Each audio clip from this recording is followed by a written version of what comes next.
नमस्कार प्यारे विद्यार्थियों, आज हम पढ़ने चल रहे हैं सूरदास जी द्वारा लिखा गया हिंदी कक्षा 10 में पद। आप समझ लीजिए, इतनी आसानी तरीके से, इतनी सरलता से ये व्याख्या आपको बताई जाएगी कि आपको लगेगा यार इससे भी मतलब कि सरल कुछ होता है, इससे भी सरल कोई व्याख्या हो सकती है। एक एक शब्द की व्याख्या, उसके साथ साथ रस, छंद, अलंकार, संदर्भ, प्रसंग, अब मतलब कुछ भी भाषा, कुछ भी नहीं छूटने वाला है आपका। तो बस आप वीडियो में बने रहे और जैसे ही वीडियो समाप्त होगी, जैसे ही पद समाप्त होगा, वैसे ही आपको लगेगा यार कि ये तो एक बार में हमें समझ में आ गया, तो अब दोबारा ये देखने की ज़रूरत ही नहीं पड़ेगी। ये आपसे मैं प्रॉमिस करता हूँ, जैसे ही ये वीडियो समाप्त होगी वैसे ही आपको लगेगा कि भाई इतना सरल तरीके से बताया गया, मज़ा आ गया। आइए स्टार्ट करते हैं। सबसे पहले हम देख लेंगे हैं संदर्भ। तो संदर्भ में हमें ये लिखना है कि प्रस्तुत पद्यांश हमारी पाठ्यपुस्तक के काव्य खंड से सूरदास जी द्वारा रचित पद नामक शीर्षक से लिया गया है। ठीक, आइए व्याख्या करते हैं। चरण कमल बंदौ हरिराई, जाकी कृपा पंगु गिरिलंग है। अंधे को सब कुछ दर्शाई, बहिरो सुने गूंग पुनि बोले। रंग चले सिर छत्र धराई, सूरदास स्वामी करुणा में बार बार बंदो तिहि पाई।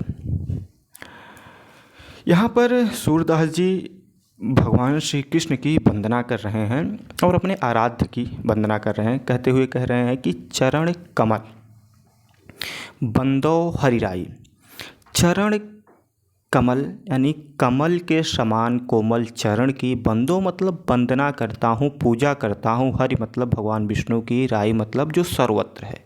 ऐसे भगवान की जो सर्वत्र है, जो हर तरह है, जो हर तरफ व्याप्त है, ऐसे भगवान की, ऐसे भगवान विष्णु के चरण यानी चरण कमल के समान कोमल चरण की बंदो मतलब वंदना करता हूँ।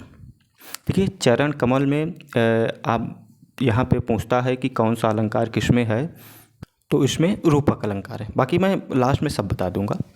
जाकी कृपा पंगु गिरिलंग है, अंधे को सब कुछ की दर्शाई। कह रहे हैं जाकी मतलब जिनकी, कृपा मतलब कृपा से, पंगु मतलब लंगड़ा, जिसकी कृपा से लंगड़ा व्यक्ति गिर मतलब पहाड़ को, लंघे मतलब ढांक सकता है।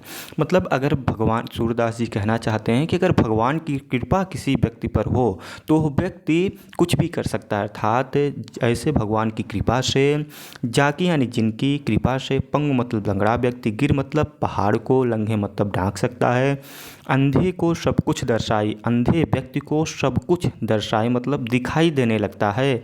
बहिरे सुने, बहिरा व्यक्ति सुनने लगता है। गूंग पुनि बोले, गूंगा व्यक्ति, पुनि मतलब फिर से, बोले मतलब बोलने लगता है।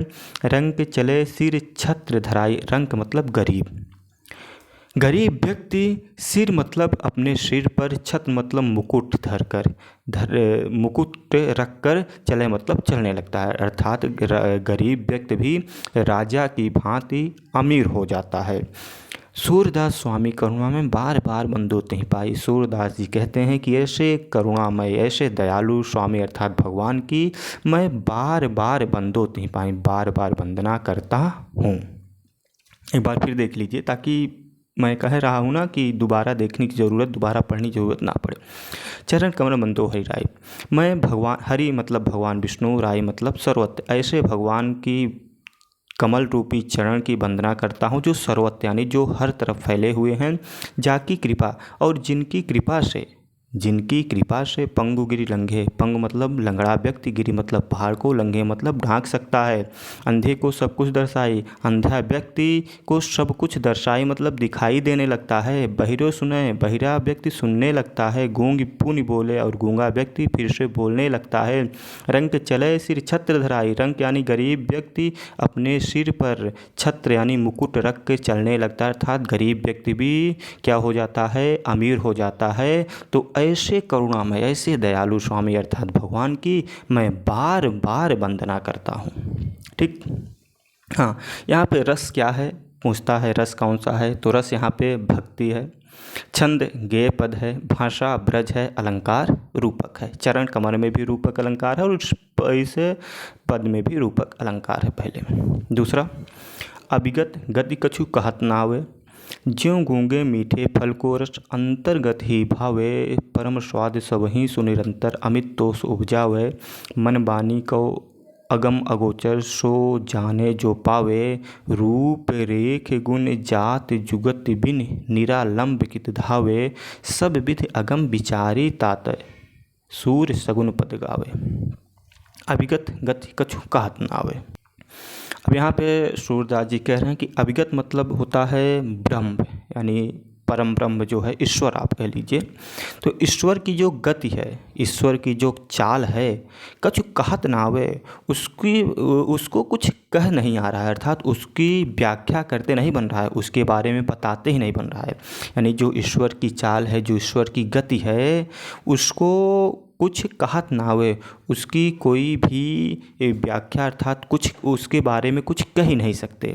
जैसे नहीं कह सकते जिस प्रकार की ज्यों गूंगे मीठे फल को, जिस प्रकार गूंगे व्यक्ति को, ज्यों मतलब जिस प्रकार, गूंगे मतलब गूंगे व्यक्ति को, मीठे मतलब मीठे फल को खिला दिया जाए और अंतर्गत ही भावे, और उससे पूछा जाए कि भैया फल कैसा है, मीठा है कि तीखा है कि खट्टा है, लेकिन वह गूंगा व्यक्ति मीठे फल को खाने के बाद उसका जो स्वाद है वो अंतर्गत ही भावे, अपने अंतर मन में ही उसको लगेगा कि फल बहुत मीठा है, लेकिन वह फल का जो स्वाद है उसे बता नहीं पाएगा। मतलब फल के स्वाद का आनंद जो है वो ले सकता है, आनंद को अनुभव कर सकता है, लेकिन उसको बता नहीं सकता। ठीक उसी प्रकार सूरदास जी कह रहे हैं कि ईश्वर की जो गति है उसको सिर्फ महसूस किया जा सकता है, उसका वर्णन नहीं किया जा सकता। एक बार फिर देखिए कि अभिगत गति कछु कहत नाव, अभिगत यानी भगवान की, ईश्वर की गति कछु कहत नाव, गति का वर्णन नहीं किया जा सकता। जैसे गूंगे व्यक्ति को मीठा फल खिला दिया जाए और उससे पूछा जाए कि इसका स्वाद कैसा है, तो वह स्वाद तो नहीं बता पाएगा, लेकिन उसके जो स्वाद का, उसका जो रस है उसको बहुत ही अच्छा महसूस करेगा, बहुत ही उसको अंतर मन को उसको भाएगा, बहुत खुश हो जाएगा, लेकिन उसको बता नहीं पाएगा। परम स्वाद सबहि सुनिरंतर अमित तोष उपजावे, और परम स्वाद सबहि सुनिरंतर, जो उसका परम स्वाद होगा वो अमित तोष यानी अत्यंत तोष यानी संतोष उपजाएगा, लेकिन वह बता नहीं पाएगा। मन बानी को अगम अगोचर जो जाने सो पावे, कह रहे हैं भगवान को यानी ब्रह्म के मन बानी को अगम अगोचर जो जाने सो पावे। अगम अगोचर यानी हाँ, अगम अगोचर, अगम का मतलब हो जाएगा इंद्रियों से परे, अगम अगोचर आप कह लीजिए इंद्रियों से परे या जहाँ पहुँचा ना जा सके। तो मन वाणी को अगम वाणी, जहाँ पर मन और वाणी न जा सके, इंद्रियों से परे है, वहाँ भगवान है। मतलब उस तरीके से भगवान को पाया जा सकता है, सो जाने जो पाओ, और भगवान को वही जान सकता है जो पाएगा, यानी जो पाएगा वही भगवान को जान पाएगा। रूप रेख गुण जात गुण, चूँकि भगवान का कोई रूप नहीं है, जैसे हमारा आपका आकार है, रूप है तो हमें लोग पहचानेंगे, तो भगवान का कोई रूप नहीं है। आप जिस रूप में उन्हें देखेंगे उसी रूप में वो आपके सामने होंगे। कोई रेख यानी कोई उनकी पहचान नहीं है, कोई रेख नहीं है कि भगवान इतने लंबे हैं, चौड़े हैं, छोटे हैं, बड़े हैं, तो नहीं, उनकी कोई रेख भी नहीं है। कोई गुण नहीं है कि उनका ये गुण है कि स्वभाव है कि वो बहुत जल्दी मतलब कि खुश हो जाएंगे, गुस्सा हो जाएंगे, नहीं, जैसे आप वैसे वो। जाति भी कोई नहीं है कि भैया इस जात के हैं, इस रंग के हैं। जुगुत बिन, कोई युक्ति नहीं है उनकी, नहीं कि ये करेंगे तो मिलेंगे, ऐसा करेंगे, नहीं, कोई नहीं, ये सब उनका नहीं है ना। तो वही कह रहे हैं कि मन वाणी यानी वो इंद्रियों से परे हैं, जहाँ पहुँचा ना जा सके, तो जो जानता, जो पाएगा वही भगवान को जान पाएगा। तो क्योंकि उनका ना रूप है, न रेख है, न गुण है, न जात है, न जुगुत है, कुछ नहीं। निरालंब की धावे, निरालंब बिना आलम्ब के ही, मतलब बिना शरीर के ही वो हमेशा हर जगह धावे, मतलब आते जाते रहते हैं, दौड़ते रहते हैं। सब विधि अगम विचारे ताते सूर सगुन पद गावे, सूरदास जी कह रहे हैं सब विधि से अगम मतलब जहाँ पहुँचा ना जा सके वहाँ तक विचारे, मतलब विचार करके सूरदास जी यह पद गा रहे हैं। इसमें भी रस क्या है, इसमें रस हो जाएगा शांत। छंद गेय पद, भाषा ब्रज है, अलंकार अनुप्रास है।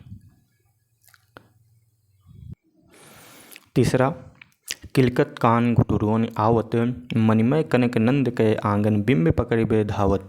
देखिए अब यहाँ पर सूरदास जी भगवान श्री कृष्ण जब छोटे थे तो उसका वर्णन कर रहे हैं।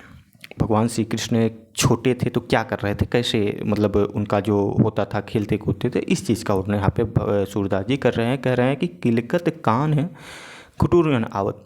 भगवान कान मतलब कृष्ण, तो भगवान श्री कृष्ण किलकत मतलब किलकारी मारते हुए, जब बच्चा छोटा होता है कोई बुलाता है अगर वो घुटने पर जाता है तो बहुत हंसते हुए जाता है ना, किलकिलाता है, तो उसी प्रकार किलकत कान मतलब भगवान श्री कृष्ण किलकारी मारते हुए घुटुरन यानी घुटने के बल आवत मतलब आ रहे हैं। मणिमय कनक नंद के आंगन बिंब पकड़े धावत। मणिमय अर्थात सोने, मणि मतलब सोने, मणिमय कनक मतलब सोना होता है, कनक मतलब सोना, तो मणियों से युक्त कनक यानी सोने रूपी। अब सोना यहाँ क्यों कहा गया है, क्योंकि सुबह की जब सुनहरी किरण पड़ती है तो मतलब कि वह चमकीली हो जाती है, तो उसी प्रकार सुबह की जब किरण पड़ती है तो चमकीला हो जाता है, इसलिए नंद बाबा के आंगन को कनक यानी सोने रूपी आंगन कहा गया है।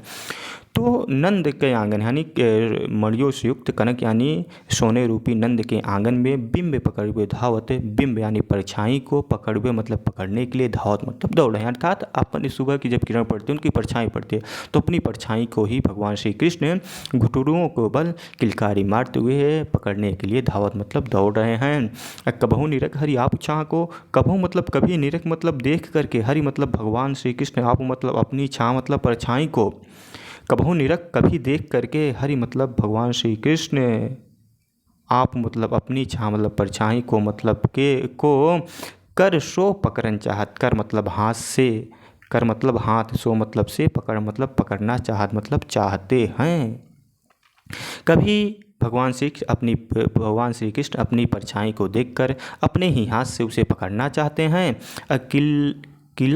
किलकी हंसत राजत दो दतियाँ, और जब भगवान श्री कृष्ण किलकारी मारते हुए हंसते हंसते मतलब हंसते हैं, तो राजत मतलब चांदी की दो दतियाँ मतलब दो दांत उनके, चांदी रूपी दो दांत उनके, पुण्य पुण्य तेहि अवगाहत, बार बार अवगाहत मतलब दिखाई देखते हैं। यानी भगवान श्री कृष्ण जब अपनी परछाई को पकड़ने के लिए दौड़ते हैं और दौड़ते हुए जब किलकारी मार के हंसते हैं तो उनकी चांदी यानी सफ़ेद दो दांतें बार बार दिखाई देती हैं, मतलब पुनि पुनः ही अवगत, बार बार हो सामने आ जाती हैं, बार बार हो आगे आ जाती हैं, बार बार हो दिखाई देती हैं।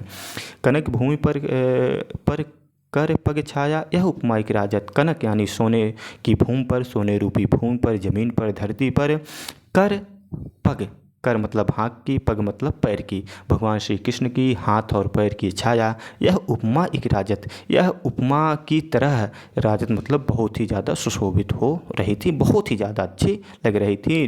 करी करी प्रतिपद प्रतिपद प्रतिमन वसुधा कमल बैठकी साजत।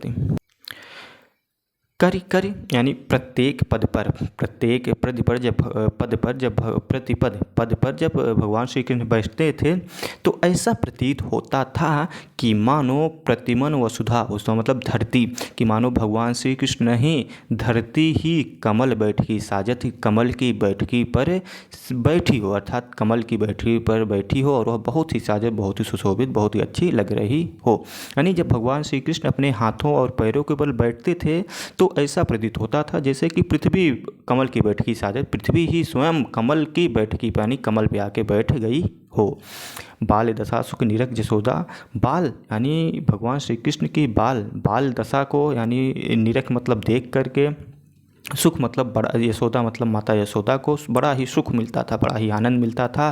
पुण्य पुण्य नंद बुलावत, और बार बार नंद मतलब नंद बाबा को बुलावत मतलब पुकारती हैं या बुलाती हैं कि भैया आकर आप भी देख लीजिए। अचरा तरले ढाक सूर के प्रभु को दूध पिलावत, और माता यशोदा भगवान श्री कृष्ण को अपने आंचल के तले ढांक करके उनको दूध पिलाती हैं। यहाँ पर रस क्या है, चूँकि बाल लीला का वर्णन किया गया है तो यहाँ पर रस आपका हो जाएगा वात्सल्य। भाषा ब्रज है, अलंकार अनुप्रास है। अलंकार यहाँ पर अनुप्रास नहीं, अलंकार यहाँ पर उपमा और रूपक है। भाषा ब्रज ही है, रस वात्सल्य है, छंद गेय पद है। ठीक, अलंकार यहाँ पर हो जाएगा उपमा और रूपक दोनों है। मैं अपनी सब गाय चराई हूँ। अब देखिए यहाँ पे भगवान श्री कृष्ण क्या कहते हैं, अपनी माता यशोदा से कहते हैं कि हे माता, हमें भी गाय चराने जाने दीजिए। और उसी चीज़ का यहाँ पे सूरदास जी वर्णन कर रहे हैं। क्या कहते हैं कि मैं अपनी सब गाय चराई हूँ। मैं अपनी सब के सब गाय चराने के लिए जाऊँगा, यानी मैं खुद अपने गाय को चराने के लिए जाऊँगा। प्रातः होत बल के संग जइहो, प्रातः होत जैसे ही सुबह होएगी, बल यानी बलदेव भैया के संग मतलब साथ जइहो मतलब जाऊँगा। तेरे कहने रहियो, और आपके कहने पर मैं घर में नहीं रहूँगा। क्यों? क्योंकि ग्वाल बाल गायन के भीतर नेको डर नहीं लागत। मुझे ग्वाल बाल अपने सखा और मित्र, ग्वाल बाल यानी अपने मित्रों के, और गायन और गाय के भीतर मतलब बीच में, नैको मतलब तनिक भी थोड़ा, डर मतलब डर नहीं मतलब नहीं, लागत मतलब लगता। क्योंकि मुझे ग्वाल बाल यानी अपने मित्रों और गायन के भीतर मतलब बीच में, नैको मतलब थोड़ा सा भी, डर मतलब डर नहीं मतलब नहीं लगता। आज न सो नंद दुहाई रैन रहोगे जागत। और अगर मुझे गाय चराने के लिए नहीं जाने दिया तो आप सुन लीजिए कि आज न सोऊं नंद दुहाई, मैं नंद बाबा की दुहाई मतलब कसम खाता हूँ कि आज मैं सोऊंगा नहीं। रैन ही रहोगे जागत, सारी की सारी रैन यानी रात्रि मैं जागता रहूँगा, अर्थात जागते हुए बिता दूंगा। मैं आज नहीं सोऊंगा क्योंकि मैं नंद बाबा की कसम खाता हूँ। और ग्वाल सब गाय चराऊँ हूँ, मैं घर बैठे रहूँ क्योंकि मेरे सब मित्र सखा गाय चराने जाते हैं और मैं घर में बैठा रहूँगा। तो अगर मुझे कल गाय चराने के लिए नहीं जाने दिया जाएगा तो मैं नंद बाबा की कसम खाता हूँ रात भर जागता रह जाऊँगा। असूर श्याम तुम सोई रहो, अब प्रात जान मैं दी हूँ। तो माता यशोदा क्या कहती हैं कि हे क्या कहते हैं कृष्ण, तुम सो जाओ, जैसे ही प्रात होगी, सुबह होगी, जान मैं दी हूँ, मैं तुम्हें जाने दूंगी, अर्थात गाय चराने के लिए जाने दूंगी। सूर्य शाम तुम सो रहो, अब तुम सो जाओ। ठीक। तो यहाँ पे अब फिर यहाँ पे बाल के रूप का वर्णन किया गया है। तो आप और चूँकि माता से है, माता और पुत्र का है, तो यहाँ पर हमेशा जब होगा तो वात्सल रस होता है। ठीक, माता का प्रेम वात्सल रस होता है। और भाषा यहाँ पे ब्रज हो जाएगी, अलंकार अनुप्रास हो जाएगा। मैया हों न चरई हों गाय। अब देखिए यहाँ क्या कह रहे हैं कि मैं अपनी सब गाय चराई हूँ, लेकिन यहाँ कह दिए तुरंत कि मैया हों न चरई हों गाय। एक दिन गए गाय चराने, अब उसके बाद फिर क्या कह रहे हैं कि माता यानी मैं गाय चराने नहीं जाऊँगा। मैया हों न चरई हों गाय, मैं गाय चराने नहीं जाऊँगा। क्यों नहीं जाऊँगा? क्योंकि सिगरे ग्वाल घिरावत मोशो। सिगरे मतलब सभी के सभी, ग्वाल मतलब मित्र सखा, घिरावत मतलब हकवाते हैं, मोसो मतलब मुझसे। क्योंकि सब के सब जितने भी वहाँ पर ग्वाल बाल रहते हैं, सखा रहते हैं, मित्र सब बैठे रहते हैं और मुझसे ही घिरावत मतलब हकवाते हैं, मुझसे ही कहते हैं कि जाओ गाय वहाँ से मतलब दूर कर दो, वहाँ के पास ले आओ, अब मेरे पाए पिराए। और जितना ज़्यादा मुझसे गाय हकवाते हैं वो लोग, जितना ज़्यादा मुझसे गाय को खेदने के लिए या लाने के लिए कहते हैं, उससे मेरे मतलब मेरा पाए मतलब पैर, पिराए मतलब दर्द करने लगा। ज्यों न पत्याय पूँछ बल दाऊ, जो मतलब अगर, न मतलब नहीं, पत्या मतलब विश्वास हो तो। और अगर आपको हमारी बातों पर विश्वास ना हो तो पूछ बलदाऊ, तो आप बलदाऊ भैया से पूछ सकती हैं, अपनी सौंग दिवाए। और देखिए कितना मस्त नाटक हो रहा है यहाँ पर कि अपनी सौंग दिवाओ। अगर बलदाऊ भैया भी झूठ बोलें तो आप अपनी कसम दिला दीजिए, सौ मतलब कसम, अपनी कसम दिला दीजिए तो सही बता देंगे। तो इसीलिए मैं गाय चराने नहीं जाऊँगा। एक बार फिर देख, अच्छा यहाँ है क्या, यह सुनी माँ यशोदा ग्वारिन गारी देत रिझाई। इतना सुन करके, ये क्या हो रहा है बार बार, यह सुन मतलब ये सब सुन करके माँ यशोदा, माता यशोदा ग्वालिन गारी देत रिझाई। ग्वालिन यानी ग्वाल बालों को गारी देते मतलब चिल्लाते हुए, अब गाली तो नहीं देती, मतलब अब देखिए ब्रज में गाली ही बड़ा मतलब वैसे लगता है, बहुत यहाँ की गाली वाली नहीं है। गारी देत रिझाए, गारी देकर रिझाए मतलब बहुत ज़्यादा गुस्सा हो जाती हैं, खिसियाने लगती हैं। फिर क्या कहती हैं कि मैं पटवत अपने लड़का को आवे मन बहराई, मैं अपने लड़का को यानी अपने बालक को इसलिए पटवत यानी इसलिए भेजती हूँ कि आवे मन बहराए, कि वह उसका घर में ऊब जाता है, घर में मन नहीं लगता, तो वहाँ जाके अपना मन बहराया है, मतलब वहाँ जाके घूम टहल लेगा तो ऊब नहीं लगेगी। और यानी कहती हैं कि मैं पटवत अपने लड़का को आवे मन बहलाए, मैं तो अपने लड़का को इसलिए भेजती हूँ वहाँ कि वो मेरा मतलब मन बहलाया है, घर में उसका मन नहीं लगता। लेकिन सूर्य श्याम मेरुवती बालक मारत ताहि रिंगाए।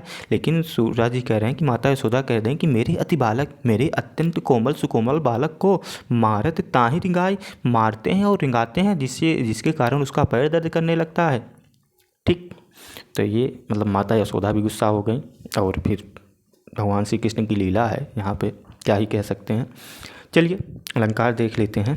देखिए रस कौन सा हो जाएगा, क्योंकि माता और पुत्र का प्रेम है यहाँ पे, तो असल छंद गेय पद, भाषा ब्रज, अलंकार अनुप्रास। सखी रे मुरली लीजय चोरी, सखी रे मुरली लीजय चोरी। अब यहाँ पे भगवान श्री कृष्ण थोड़ा बड़े हो गए हैं, बड़े तो होना ही है, लेकिन फिर भी यहाँ पे मुरली यानी भगवान श्री कृष्ण बांसुरी बजाने लगते हैं और गोपियों से इनका प्रेम प्रसंग चालू। तो वहीं पर गोपियाँ क्या कहती हैं कि हे सखी, अब ये गोपियाँ आपस में बात कर रही हैं, क्या बात कर रही हैं कि हे सखी मुरली जो है ना उसको लीजिए चोरी, मतलब उसको चुरा लीजिए। हे सखी, अब क्यों कह रही हैं ये सब इसमें बताया जाएगा। कह रही सखी रे मुरली लीजिए चोर, हे सखी ये मुरली यानी बांसुरी को ही चुरा लेते हैं। क्यों चुरा लेते हैं? जिन गोपाल की ने अपने बच प्रीत सबन की तोर, क्योंकि ये मुरली जो है ना, बांसुरी जो है, इसने जिन मतलब इसी बांसुरी ने गोपाल यानी कृष्ण को कीन है अपने बस में कर ली है।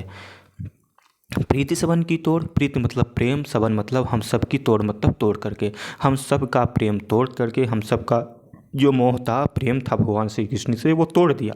और अब क्या हो गया, अब मुरली उन्हें अपने बस में कर ली है। इसलिए हे सखी मुरली को ही चुरा लीजिए, तो ना रहेगी बाँस और ना बजेगी बांसुरी।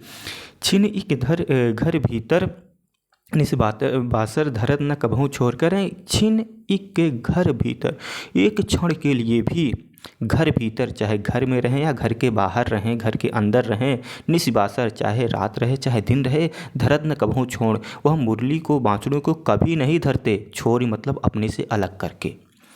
चाहे घर में रहें चाहे बाहर रहें, चाहे रात रहे चाहे दिन रहे, एक क्षण के लिए भी वह धरत न कबहू छोड़, कभी नहीं धरत मतलब रखते, छोरी मतलब अपने से अलग करके। कबहू कर कबहू अधरन कट, कबहू खोसस जोर करें, कबहू कर, कभी अपने कर मतलब हाथ में लिए रहते हैं बांसुरी को, मुरली को, कबहू अधरन और कभी अपने होठों से लगाए बजाते रहते हैं। कट, अब कभी अपने कट मतलब कमर में उसको खोसे रहते हैं। ना जाने कछु मोल मोहनी राखे अंग अंग भोर करे, ना जाने कछु मेल मोहिनी, ना जाने ये मेल मोहिनी अर्थात ये भगवान श्री कृष्ण को मोहने वाले को मोहनी कहते हैं, क्योंकि उनका नाम मोहन है, मनमोहन है, जो उनको मोह ले उनको मोहनी कहेंगे। कह रहे हैं कि ना जानो कछु मेल मोहनी, यह मेल मोहनी ना जाने क्या कर दी है, कौन सा जादू टोना कर दी है कि यह राखे अंग अंग भोर, भगवान श्री कृष्ण इसको अपने अंग अंग में रखते हैं, कभी हाथ में तो कभी कर में तो कभी ओंठ से, कभी कमर में, मतलब यह इनको रखते हैं। सूरदास प्रभु कहो मन सजनी बांधो राग की डोर, सूरदास जी कह रहे हैं कि गोपियाँ कह रही हैं तो मन सजनी हो गई है, जो हमेशा राग की डोर बंधी रहती है, हमेशा इसको बजाते रहते हैं। रस क्या है, तो भैया रस यहाँ पे श्रृंगार हो गया, छंद गेय पद, भाषा ब्रज, अलंकार अनुप्रास। देखिए रस और अलंकार भाषा ये तीन चीज़ आप समझ जाइए, मतलब बाकी यही पूछता है ज़्यादातर, रस पूछ लेगा, भाषा सब में पूरे पद में आपको भाषा ब्रज मिलेगा। रस और अलंकार आपको थोड़ा ध्यान देना होगा, ठीक। बाकी जैसा भी होगा आप कमेंट बॉक्स में ज़रूर बताएं कि आपको समझ में आ रहा है कि नहीं आ रहा है, जैसा भी है ज़रूर बताएं, लेकिन उम्मीद यही है कि आपको बहुत अच्छे समझ में आ रहा होगा। ऊधव मोहि ब्रज बिसरत नाहि। देखिए अब यहाँ पे प्रसंग थोड़ा अलग हो जाएगा। यहाँ पर यहाँ पर क्या कहते हैं, जब भगवान श्री कृष्ण गोकुल से चले जाते हैं यानी मामा कंस को मारने, तो वहाँ पर इनके एक मित्र हैं, सखा हैं ऊधव जी महाराज, तो उनसे अपनी पीड़ा को व्यक्त कर रहे हैं। जैसे कि आप लोग कहीं चले जाइए तो आप कहेंगे कि यार मेरा गांव में ये मित्र था, गांव में ये था, स्कूल में अच्छा वगैरह वगैरह, तो उसी प्रकार मान लीजिए कि भगवान श्री कृष्ण, चूँकि इसको एकदम व्यवहारिक तरीके से पढ़ेंगे तो बहुत ही आनंद आएगा, बहुत ही अच्छे समझ में आएगा। तो उसी प्रकार आप समझ लीजिए कि भगवान श्री कृष्ण भी अपने मित्र सखा से, यानी उनका वहाँ नया सखा बन गए, मित्र बन गए, तो उनसे अपने गोकुल की, अपने क्या कहते हैं वृंदावन की यादों को बता रहे हैं मथुरा में। तो क्या कैसे थे ये सब बता रहे हैं। कह रहे हैं कि उद्धव मोहि ब्रज बिसरत नाहि, हे उद्धव मोहि मतलब मुझे, ब्रज मतलब ब्रज गोकुल, बिसरा मतलब भूलता नहीं मतलब नहीं। हे उद्धव मुझे ब्रज जो है गोकुल वो भुलाए से भी नहीं भूलता, क्योंकि वृंदावन गोकुल वन उपवन सघन कुंज की छाँ। वृंदावन में गोकुल में वन था यानी जंगल थे, उपवन थे, छोटी छोटी झाड़ियाँ थी, सघन कुंज की छाँ और घने घने कुंज की छाँ थी, घने घने जो झाड़ियाँ थी उनकी छाँ थी। प्रातः समय माता जसुमत और नंद देख सुख पाओ। प्रातः समय यानी सुबह सुबह माता यशोदा को और नंद बाबा को, और मतलब और नंद मतलब नंद बाबा को देख मतलब देख कर सुख पावत मतलब बड़ा ही आनंद मिलता था। माखन रोटी दहो सजाए अति हित साथ खिलाओ। माता यशोदा माखन रोटी दहो सजाए, माखन रोटी और दही मतलब दही ले करके अतिहित अत्यंत बहुत ज़्यादा हित मतलब प्रेम के साथ मतलब साथ खवात मतलब खिलाती थी। माता यशोदा माखन रोटी और दही अत्यंत यानी बहुत ज़्यादा हित मतलब प्रेम के साथ खिलाती थी। गोपी ग्वाल बाल संग खेल सब दिन हंसत रिचात। गोपी और मित्रों के साथ अपने सखा और गोपियों के साथ खेलत मतलब खेलते हुए सब दिन हंसत रिचात, सब दिन हंसते हुए बीत जाता था। सूर्यदास धन धन ब्रजवासी जिनसो हित जदुनाथ।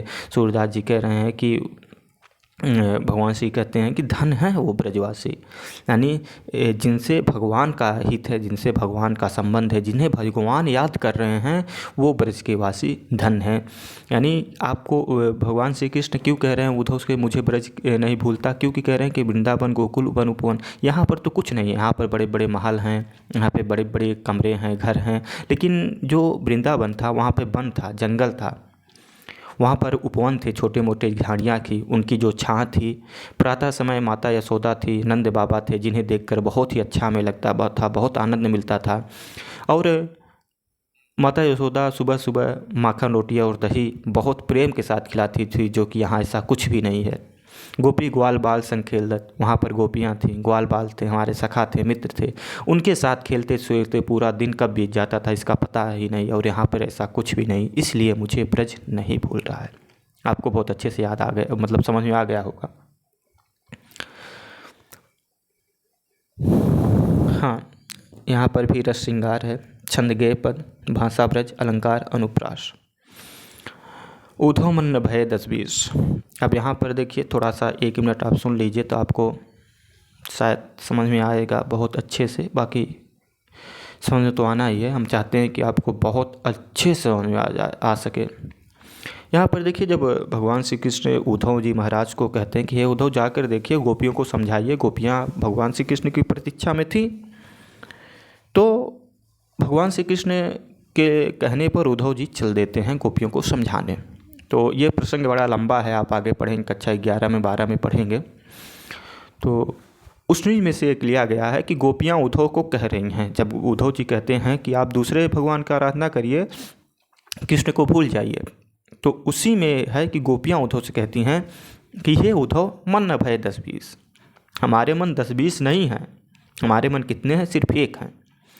अब भाई जैसे मान लीजिए कोई किसी से प्रेम करता है, कोई किसी को मानता है, उससे कह दीजिए देखिए उसको छोड़कर उसको आप उसको करिए, तो यही कहेगा कि देखिए ऐसा नहीं है कि हमारा 2 मन है 4 मन है कि हम इसको छोड़े उसको पकड़े। तो इसी प्रकार गोपियाँ भी कहती थे कि ये उद्धव मन न भय 10-20, मन तो एक होता है, वो 10-20 नहीं हुआ है। एक हुतो सो गयो श्याम संग, एक हुतो यानी एक था, सो मतलब वो, गयो मतलब गया, श्याम मतलब कृष्ण, संग मतलब साथ। एक था तो वो कृष्ण में लगा हुआ था, और कृष्ण जहाँ गए वो वहीं उनके साथ चला गया। को और आधे ईस, और अब किस मन से को मतलब किस मन से, और आधो मतलब आराधना करूं, ईस मतलब ईश्वर की, दूसरे ईश्वर को की मैं आराधना किस मन से करूं।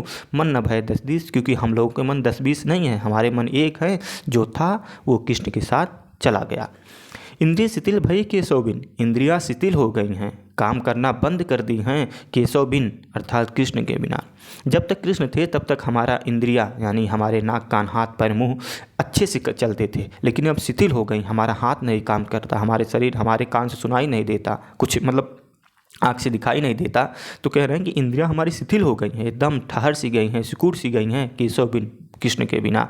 ज्यों देह बिन शीश, जिस प्रकार देह के बिना सिर के बिना देह, जैसे सिर काट लिया जाए, मुंडी काट ली जाए आपकी, तो समझ लीजिए किसी भी व्यक्ति की, तो आप उसकी देह यानी जो शरीर होगी वो किसी काम की नहीं। सिर काट लिया जाए तो किसी काम का नहीं। तो वही कह रहे हैं कि ज्यों मतलब जिस प्रकार देह के सिर के बिना देह होती है, यानी शरीर के देह यानी शरीर होती है सिर के बिना, उसी प्रकार हमारी भी इंद्रियां शिथिल हो गई हैं केशव के बिना, कृष्ण के बिना। आशा लाग रहत तन श्वासा जीवत कोटि बरीस। कह रहे हैं कि आशा लाग रहत तन श्वासा, हमारे तन यानी शरीर में जो श्वास चल रही है ना, सांस जो चल रही है, वह इस आशा में, इस उम्मीद में है। वही उम्मीद लगी रहती है कि कभी कृष्ण आएंगे और हमें दर्शन देंगे, हम उनको देख पाएंगे। तो इस उम्मीद में यानी इसी आशा में हमारी जो तन है, हमारे शरीर में श्वास यानी अभी तक सांस चल रही है, और जीवन कोटि बरिस, और हम करोड़ों वर्ष इसी उम्मीद में जी सकते हैं, इसी उम्मीद में जिएंगे।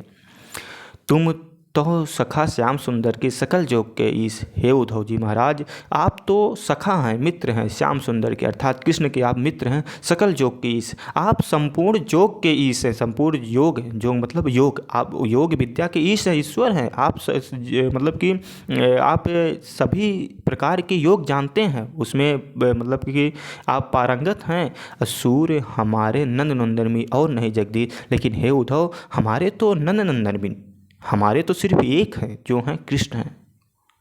हमारे तो नंद नंदन बिन अर्थात कृष्ण के बिना और नहीं जगदीश, दूसरा कोई ईश्वर, दूसरा कोई भगवान, दूसरा कोई इंसान नहीं है। तो गोपियाँ भगवान श्री कृष्ण से इतना प्रेम करती थी। एक बार फिर देख लिया जाए, वैसे समझ में आ गया होगा, जहाँ भी ना आए आप बताइएगा। आइए देख लेते हैं। उद्धव मन न पहे 10-20। गोपियाँ उद्धव जी से जब उद्धव जी समझाते हैं कि दूसरे भगवान की आराधना करो, ईश्वर की आराधना करो, पूजा पाठ करो, कृष्ण को भूल जाओ, तो गोपियाँ उद्धव से कहती हैं, उद्धव मन हमारे 10-20 नहीं है। एक उद्धव सो गए श्याम संग, एक था सो मतलब वही गयो श्याम संग, श्याम के संग यानी कृष्ण के संग चला गया। को और आधेश, अब किस मन से मैं दूसरे भगवान की, दूसरे ईश्वर की आराधना करूँ। इंद्रिय शिथिल भई केशव बिन, हमारी इंद्रियां जो हैं वो शिथिल हो गई, काम करना बंद कर दी हैं। केशव बिन, भगवान श्री कृष्ण के बिना, ज्यों देह बिन सिर, जिस प्रकार सिर के बिना देह काम नहीं करती, उसी प्रकार कृष्ण के बिना हमारी इंद्रियां भी शिथिल हो गई, काम नहीं कर रही हैं, हाथ पैर नहीं डोल रहे हैं। आशा लाग रहत तन श्वासा, अभी तक हमारे तन यानी शरीर में श्वास इसलिए लगी हुई है क्योंकि हमें आशा है, हमें उम्मीद है, हमारी उम्मीद अभी जीवित है, हमारी उम्मीद है, इसीलिए हम अभी तक जीवित हैं। ये हमारी उम्मीद है कि कभी न कभी कृष्ण आएंगे। तो इसी उम्मीद में हमारे तन में श्वास चल रही है, जीवन कोटि बरिस, और इसी उम्मीद में हम करोड़ों वर्ष, कोटि मतलब करोड़ों बरिस मतलब वर्ष, जीवन मतलब जी जाएंगी। तुम तो सखा श्याम सुंदर के सकल जोत की थे उद्धव, तुम तो सखा हो, तुम तो मित्र हो श्याम सुंदर के यानी भगवान श्री कृष्ण के, सकल जोग की, संपूर्ण योग के ईश्वर हो, संपूर्ण योग के ज्ञाता हो तुम। सूर्य हमारे नंद नंदन भी। लेकिन हे उद्धव जी, सूरदास जी कह रहे हैं, गोपियाँ उद्धव से कह रही हैं, उद्धव जी हमारे नंद नंदन यानी कृष्ण के बिन मतलब बिना और नहीं जगदीश, दूसरा कोई ईश्वर, दूसरा कोई भगवान नहीं है। हाँ, तो यहाँ पर उद्धव 10-20 में रस वियोग श्रृंगार, हालांकि वियोग श्रृंगार पूरे में है। छंद गे पद भाषा ब्रज है। अलंकार यहाँ पे अनुप्रास और उपमा दो देखने को मिल रहा है। ठीक, अलंकार यहाँ पे अनुप्रास और उपमा है। उद्धव जाओ तुम्हें हम जाने। अब जब उद्धव जी आकर के भगवान, अब चूँकि गोपियों को ये उम्मीद थी ना कि भगवान श्री कृष्ण के मित्र आए हैं, तो वो सिर्फ ये बात करेंगे कि कृष्ण अच्छे हैं, कृष्ण ने आपको याद किया, कृष्ण ने इसको ये किया, इसको ये चिट्ठी लिखा, उसको किया। लेकिन इसके उल्टा हो रहा है। उद्धव जी आकर के यहाँ कृष्ण की मतलब की बात नहीं बता रहे हैं, बल्कि कह रहे हैं कि उनको भूल जाओ। तो इसलिए गोपियाँ उद्धव से कह रहे हैं कि उद्धव जाओ तुम्हें हम जाने, उद्धव आप चले जाए, चुपचाप यहाँ से निकल लीजिए, क्योंकि तुम्हें यानी आपको हम मतलब हम जाने मतलब जान गए हैं कि आप यहाँ क्यों आए थे। इसलिए हे उद्धव अब तुम चले जाइए। श्याम तुम्हें हाँ नहीं पठो, तुम हो बीच बिला, चूँकि कृष्ण तुम्हें यहाँ नहीं पठाए हैं, कृष्ण तुम्हें यहाँ नहीं भेजे हैं, तुम हो बीच बिला, बीच मतलब रास्ता, तुम यहाँ रास्ता भूल कर चले आए हो। ब्रज नारिन सो जोग कहत हो, बात कहत न लजाने। कहने ब्रज की नारियों से जोग की बात करते हो, बात कहत न लजाने, ये योग की बात करते हो, तनिक भी लज्जा नहीं आई, तनिक भी शर्म नहीं आई। क्यों कह रही हैं? देखिए यहाँ पर अब आपको लग रहा हो कि योग की बात कहने पे शर्म की बात क्या है। देखिए योग की बात कहने पे शर्म की बात ये है कि यहाँ पे उद्धव जी ये नहीं कह रहे थे योगी हो जाओ, योग की करो, यहाँ पे परम ब्रह्म की ओर ले जा रहे थे। यहाँ पे समझा रहे थे कि भाई जो योग साधना है उसको अपनाओ, तो अब ब्रज की नारियाँ हैं वो कैसे योग्य रहेंगी? ठीक। और दिगंबर होने के लिए कह रहे हैं। दिगंबर मतलब कि जिसके वस्त्र ही दिशा हों, यानी 10 दिशाएं होती हैं, 10 ये जो मान ले कि वस्त्र ना पहने और ये मान ले कि हमारे वस्त्र ही हमारे ये 10 दिशाएं हैं तो हमारे शरीर को ढके हुए हैं, इस प्रकार की योग कहने की बात करें। आगे खुद ही बताएंगे। कह रहे हैं ब्रज नारियों से जोग कहत हो, ब्रज की नारियों से आप जोग की बात कहते हो, बात कहत न जाने है उद्धव, शर्म नहीं आई ये कहते हुए। अब बड़े लोग ना विवेक तुम्हारे, तुम बड़े लोग हो लेकिन विवेक नहीं है। विवेक मतलब कि किससे क्या कहें किससे क्या न कहें, सही गलत का निर्णय लेने के क्षमता को विवेक कहते हैं। लेकिन यहाँ पर ये गोपियाँ सिर्फ इसलिए कह रहे हैं कि हमसे किस व्यक्ति से क्या कहना चाहिए, किस व्यक्ति के क्या ना कहना चाहिए, इसको विवेक। तो कह रहे हैं कि नारियों से तो ये बात नहीं कहना चाहिए, तो ये कह रहे हैं कि बड़े लोग ना विवेक तुम्हारे, तुम बड़े लोग हो उद्धव लेकिन विवेक नाम की चीज़ नहीं है। ऐसे भय आने कैसे सियाने हो गए हो, हमसो कह लई हम सही कहें। कह रहे हमसे कह लिए हम तो सह गए, यानी बर्दाश्त कह लिए, जिए गुण ले सयाने। हमसो कह ले गए, हमसो कह लई हम सही गए, जिए गुण ले सयाने। यानी जो हमारी मन है, जी है, आत्मा है, ये आपकी बात को नहीं मानेगा। हमसे कह ले गए, हम तो सह गए, हम तो बर्दाश्त कर गए, हमको आपकी बात को सुन ले गए। कह अबला कह दशा दिगंबर मस्ट करो पहचाने। कह रहे हैं कहाँ अबला, कहाँ मैं स्त्री हूँ। अब देखिए पूरी ये जोक की बात यहाँ पे समझाई जाएगी आपको। कह अबला कह दशा दिगंबर, कहाँ मैं अबला हूँ, कहाँ मैं स्त्री हूँ, और कहाँ दशा दिगंबर, और कहाँ आप कह रहे हैं कि हम दिगंबर हो जाएं। दिगंबर का मतलब देखिए इसका अगर आप करेंगे दिक प्लस अंबर हो जाएगा। अंबर मतलब आकाश आसमान, दिग मतलब दिशाएं, यानी जिसके दिशाएं भी हो। तो जो दिगंबर हो, जिसके जो आकाश जो मतलब दिशाएं हैं, समस्त दिशाएं हैं, जो 10 दिशाएं हैं वही जिसके कपड़ा हो जाएं, मतलब जो उनके वस्त्र हो जाएं, तो वही, यानी निर्वस्त्र होने के लिए कह रहे हो हमें, इस प्रकार की जोक की बात कह रहे हो। तो ये कह रहे हैं कहाँ हम स्त्री हैं, कहाँ बला हैं, और तो हाँ हमें दिगंबर की बात कर रहे हो, मस्ट करो पहचानो हो उधो, ये क्या कह रहे हो तुम। इस बात को थोड़ा सोच समझ के बोलिए। सांच कहो तुमको अपनी सौ बूझत बात निधाने। कह रहे हैं कि एक बात बताइए उद्धव जी, सच सच बताना, अपनी सौगंध दे रही हूँ।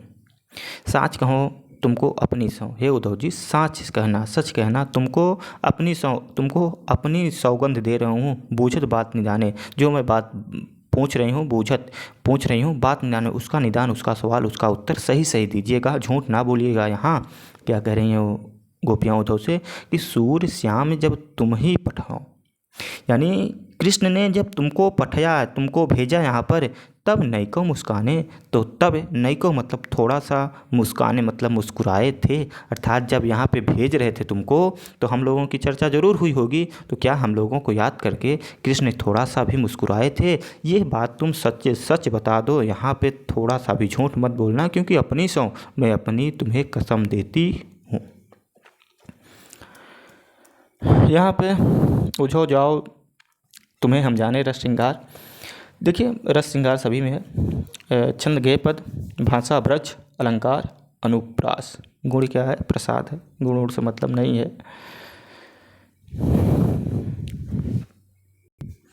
देखिए निर्गुण कौन देश के को बासी। अब यहाँ पर उद्धव जी फंस गए हैं, बड़ी मतलब गड़बड़ी तरीके से। गोपियों ने उद्धव जी को एकदम पूरी तरीके से उनके ही जाल में उन्हें फंसा दिया।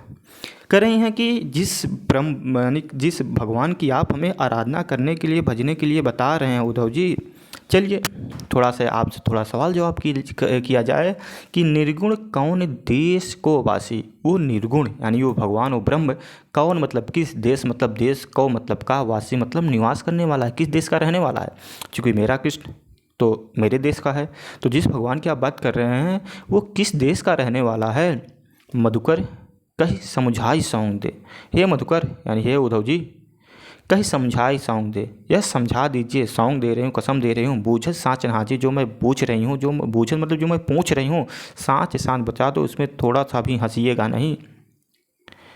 को है जनक, कौन है जननी, कौन नारी को दासी। कह रहे हैं जिस भगवान की आप बात कर रहे हो परम ब्रह्म की, उसका जनक कौन है, उसका पिता कौन है, कौन है जननी, उसकी माता कौन है, कौन नारी, उसकी पत्नी कौन है, को है दासी, और उसकी दासी कौन है। कुछ तो बताओगे भाई। जैसे हमें कोई कहे कि वहाँ चले जाइए तो मैं कहूँगा ना कि यार कौन है, नाम उसका परिचय दीजिए। तो परिचय पूछ रही हैं कि को है जनक, उसके पिता कौन है जननी, उसकी माता कौन है, कौन नारी उसकी मतलब पत्नी को है, को दासी, कैसे वरन वेश है, कैसे दिखाई कैसा देता है, उज्जर नीला काला पीला गोरा, मतलब किस रंग का, मतलब कैसे दिखाई देता है, को है वरन, उसका वरन क्या है, वेश क्या है, कैसो न तो मतलब उसका बनावट कैसी है और उसका वेश कैसा है, किस रस के अभिलाषी, और किस रस का अभिलाषी मतलब उसकी जो अभिलाषा इच्छा क्या है वो किस में है, मतलब उसे क्या पसंद है, किस रस के अभिलाषी मतलब उसको पसंद क्या है। पावोगे पुनि कियो आपने जो रे करोगे गासी, सुनत मौन है रहो बावरे, सूर सबय मतिनासी। है भगवान, यानी मत जो है ना वो नष्ट हो गई। पाओगे पुण्य क्यों आप करें, अगर नहीं बताओगे तो फिर देख लीजिए जैसे करोगे उसे पाओगे, कहते नहीं जो बोओगे वो काटोगे। तो वही है कि मतलब बुरा करके किसी ने आज तक अच्छा नहीं बन पाया और अच्छा करके कोई आज तक बुरा नहीं बन पाया। तो वही कह रहे हैं कि पाओगे पुण्य क्यों आपनो, मतलब अपना किया खुद पा जाओगे। जो रे करोगे गांसी, अगर मुझसे चतुराई थोड़ा सा ही करो। सुनत मौन है रहो बावरे, इतना सुनते ही मौन हो गए, बावरू मतलब पागल हो गए। सूर सवय मतिनासी, और सूरदास जी कह रहे हैं कि गोपियों ने उद्धव की ऐसा प्रतीत हो रहा है, मति मतलब बुद्धि को, नासी मतलब नष्ट कर दिया है।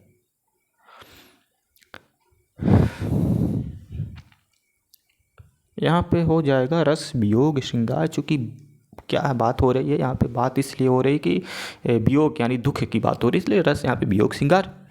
छंद तो गे पद है, भाषा आप लोग बता ही दीजिए कि ब्रज है, और अलंकार यहाँ पे अनुप्रास। ठीक,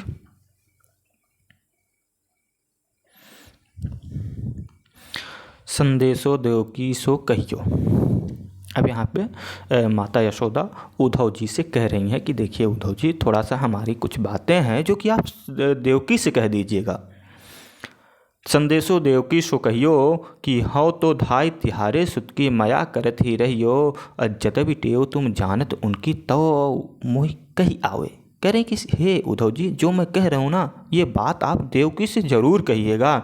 मेरा संदेश है कि हाँ तो धाय तिहारे सुत की, धाय मतलब माता होता है, लेकिन ऐसी माता जो जन्म ना दे, सिर्फ पालन पोषण करे, तो उसे धाय माता कहते हैं। ठीक, तो कह रही हैं कि हाँ तो धाय तिहारे सुत, सुत की सुत मतलब पुत्र, कि हे देवकी वो मैं माता तो तुम्हारे पुत्र की ही हूँ। कौन माता? धाई माता। माया करत ही रही हो, लेकिन फिर भी मुझे लग रहा है कि मैं ये बात आपसे कह दूं। मतलब आपको पता है लेकिन फिर भी मुझसे रहा नहीं जा रहा है, तो ये बात मैं आपसे कह रही हूँ। क्या कह रही हैं कि जय भी टेव तुम जानत उनकी, यद्यपि आप टेव मतलब उनकी जो टेव है, टेव को क्या कहेंगे, टेव को आप जिद कह लीजिए, चूँकि उनकी जिद, बच्चों की जिद होती है ना कि नहीं यही खाएंगे, ये नहीं खाएंगे, यही करेंगे, तो वही जिद, मतलब कि जैसे बच्चों की जिद के सामने कहते हैं ना कि चलो यार बच्चा जिद कर रहा है कर दो, तो टेव है नहीं जिद। तो जब आप उनकी जिद जानती हैं, तुम जानत उनकी, आप उनकी जिद को जानती हैं, ये मुझे पता है, तो मोहि कही आवे, लेकिन फिर भी मुझसे कह आवे, मैं कह रही हूँ, मुझसे रहा ही नहीं जा रहा है। प्रातः होत मेरे लात लड़ोते, प्रातः होत जैसे ही प्रातः होता है, सुबह होते हैं, मेरे लाड लड़ोते मेरे प्यारे कृष्ण को माखन रोटी भाव, बहुत ही ज़्यादा माखन रोटी प्रिय है, बहुत ज़्यादा माखन रोटी खाते हैं। तेल उपनव और तातो जल ताही दे के भज जाते, करें जब उन्हें नहाने के लिए ले जाते हैं तो तेल और उपटन, तेल उपटन और मतलब और तातो मतलब गर्म, जल मतलब पानी को देख करके, यानी जब उन्हें आप तेल लगाएंगे, उपटन लगा के मालिश वगैरह किया जाता है, और जैसे ही उन्हें गर्म जल से नहलाने के लिए आप उनको ले जाएंगे, तो तहीं मतलब उन्हें देख कर भज मतलब भाग जाते, मतलब जाते हैं। तो मतलब आप ऐसा नहीं है कि अगर वो नहाने के लिए आएँ और भाग जाएँ तो आप उन्हें ना नहलाएं, अगर तेल लगाने के लिए भाग जाएँ तो उन्हें आप तेल नहलाएं, मतलब ये सब बातें हैं।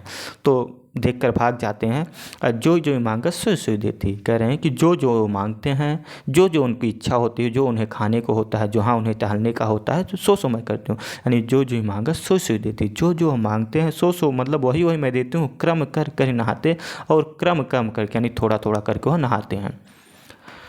सूर पथिक सुन मौन सूर पथिक सुन मोहि रैन दिन बढ़े रहत उर्सो। सूरजात जी कह रहे हैं कि माता यशोदा कहती हैं कि मुझे रात दिन यही हमारे उर यानी हृदय में सोच मतलब बढ़ी रहती है कि ये खाते होंगे, पीते होते, नहाते होंगे कि नहीं करते होंगे, अब वहाँ मांगते होंगे कि नहीं मांगते होंगे, थोड़ा संकोच ना करते होंगे रोटी मक्खन रोटी मांगने मतलब वगैरह वगैरह चीज़ें। मेरे अलग रहते मोहन हुई है कर संकोच, मेरे मन में रात दिन यही बात चलती रहती, हृदय में यही मैं सोचती रहती हूँ कि वहाँ पर मेरे अलग रहते मोहन, मेरे प्यारे मोहन कृष्ण हुई है कर संकोच, यानी ये सब चीज़ कहने में यानी माखन रोटी मांगने में संकोच करते होते हैं, तेल उपन लगाने में संकोच करते होंगे। तो ये उनकी टेक है, उनकी जिद होती है, तो इसको आप थोड़ा मतलब ध्यान दीजिएगा। इस प्रकार से मतलब माता यशोदा देवकी के लिए संदेश भिजवा दी हैं, किससे? उद्धव जी से। तो अब देखिए यहाँ पे मैंने आपसे बताया था कि जहाँ पर माता और पुत्र प्रेम हो वहाँ पर आप हमेशा वात्सल्य ही रखिएगा। तो यहाँ पर भी यशोदा माता और देवकी माता दोनों का प्रेम जो है, प्रेम की बात है भगवान श्री कृष्ण के प्रति, तो रस यहाँ पे वात्सल्य हो जाएगा। छंद गेय पद भाषा जो है ब्रज है, सब में आप कहीं अगर भूल जाते हैं जैसे कि भाषा क्या है, तो इतना ध्यान रखिएगा कि सभी में भाषा आपका ब्रज है। छंद अगर पहुँचता है तो सभी में आपका छंद गेय पद है। अलंकार अनुप्रास उपमा रूपक, ये 3 ही अलंकार आपके चलते हैं, ठीक। तो ज़्यादातर तो अनुप्रास है, नहीं ऊपर 1-2 में उपमा रूपक मिल जाएगा। तो हाँ, रस यहाँ पे वात्सल, छंद गेय पद, भाषा ब्रज, अलंकार अनुप्रास, गुण प्रसाद, ठीक।